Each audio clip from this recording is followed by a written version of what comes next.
Hi everyone, it's Lisa with Down to Earth Gardening and Design. Welcome to our video today. Today we're talking about how to take your amaryllis bulbs out of dormancy and get them to flower. So it's looking pretty sad here, but I wanted to show you in real time what my amaryllis look like when I take them out of dormancy and walk you through the steps on waking them up so we can enjoy their flowers for the winter.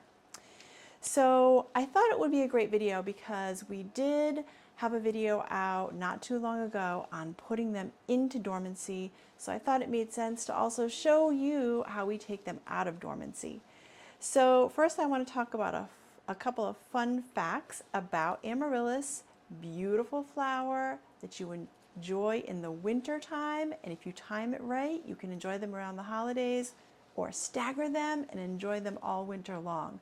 So I have a couple fun facts about them, and then I want to give you a quick recap of how we put them into dormancy, and then I'm going to walk you through what to do with them now to wake them up. Okay, I have two fun facts for you first. And number one is a lot of people will get amaryllis as a gift for the holidays, around the holidays, and think they are a one and done flower. Not true. They're a wonderful investment and you can have them for many years if they're cared for properly throughout the year. So you can find amaryllis that are even 20 years old. They will throw up these gorgeous stalks and have multiple trumpet-like flowers on them in many different colors. So great investment, not a one and done plant. And number two, the care for amaryllis, what we're trying to do here is we are trying to mimic the cycle that occurs to them where they grow natively in South America. So we do have to care for them properly, put them into dormancy for a little bit, and take them out properly to make sure we protect that investment. Okay, just in case you didn't see the video, I did want to give you a really quick recap of putting the bulbs into dormancy. So I had the amaryllis out on my patio in their pots throughout the summer. I treated them like a houseplant. I enjoyed their strappy leaves, but then right before we get a frost, because remember I live here in Connecticut, I'm zoned 6B, I brought them inside, and then we have the whole video that you can watch if you're interested, to a cool, dark, dry location for about 8 to 12 weeks. So for me, that was around mid-September, and I brought them into my garage. If you have a basement, that's also another great spot. It needs to be around 50, 55 degrees. They like it a little cool so they can go to sleep for the 8 to 12 weeks. You leave the leaves alone, you don't water them, and now here we are bringing them out of dormancy. So the steps are, once you get them out, they do look a little scary. This is exactly what they look like, a little bit rough. So you want to check first and make sure that the bulbs are healthy. So that means firm to the touch. If they're squishy, that means they're rotted. And you won't be able to wake those bulbs up. So we're just going to go around and check them out. And then next you want to clean them up a little bit. So you can see the leaves here that are spent. Now I do want to mention, when you take them out of dormancy, you are going to see them in different stages. So this one here had already started popping up in the garage. Sometimes you will see leaves or bulbs, and it really varies once they wake up what you're going to see first. But the others really just have the dead leaves on them. So that's okay, don't worry about that. We're going to talk a little more about that in a bit. So you're just going to clean them up a little bit. And you can do this by hand because the leaves come off pretty easily.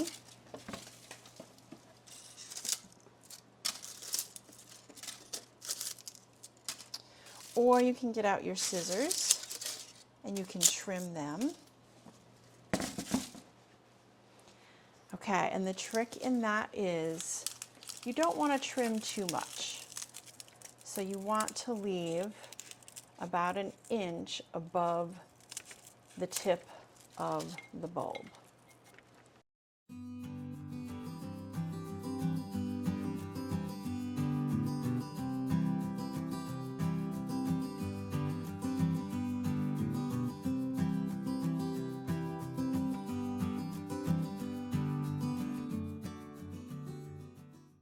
So this one here is a couple of inches. So at minimum, you really do want to leave that inch. Okay, so cleaning them up, and I'm also just going to take some of the dead skin off of the bulb here.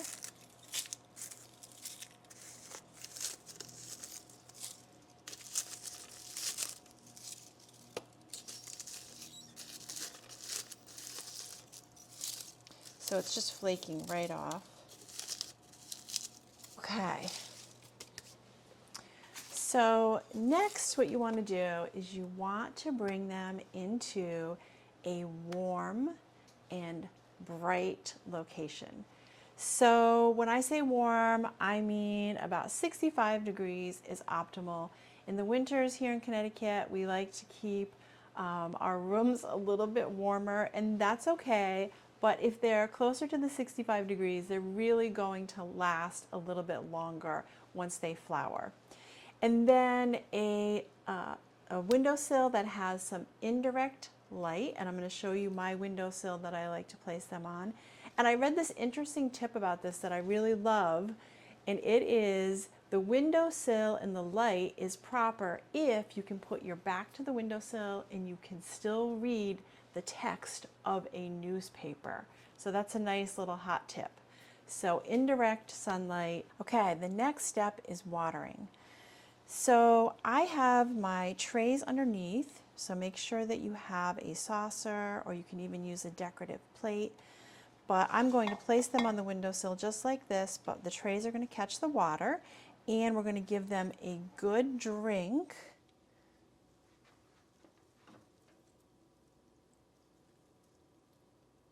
So the soil's pretty dry, so a good drink. Now remember, when you're doing this, you don't want to water into the stalk.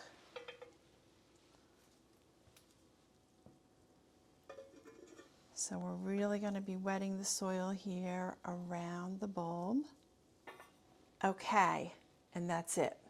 So I will say an extra tip here, because this one is coming up, is once you start seeing the bloom come up or the stalk, and again it varies what you're going to see first, then you can start giving it water with fertilizer once a week or fertilizer once every other week. So you want to start regularly watering it, and you can use some fertilizer to give them some extra fuel for really putting out some beautiful blooms.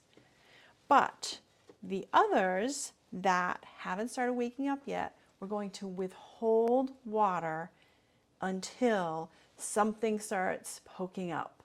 So it's going to be tough to resist the urge to water them, but no watering for these beauties until we see something happening. Now with that said, I want to mention it may be a little while before you see something happening. Depending on the variety and the conditions, they will take anywhere up to 4 or 5 weeks to start showing something. So don't panic, don't throw them out, have some patience. And again, if you treated them properly throughout the rest of the year and you have some healthy bulbs, then they will be fine and you'll be enjoying some beautiful flowers. So I removed one out of the mix here, and here it is right here. That's because this one here, I just took this out of dormancy as well, but I'm going to be repotting this. So that is another option for waking up your bulb. If you notice that it's a little low or the soil doesn't look just right, then you can repot them. Typically, they don't need to be repotted until about every 3 years, but this was a newbie that I bought last year, and it came in this pot. So really, the main reason that I do want to repot it is I would like a decorative pot, but also I just am feeling like it's a little bit low. So I'm going to be bringing you another video next weekend. Our very next video is going to be on me repotting this amaryllis right here. So that's it for today. I'm going to bring them over to their windowsill, and then I'm going to be patient and enjoy some beautiful flowers in roughly 6 to 8 weeks. So thank you again for joining me. Happy holidays. I love doing these videos for you, and if you like this one, go ahead and tap like and hit subscribe to our channel for some future gardening fun with us.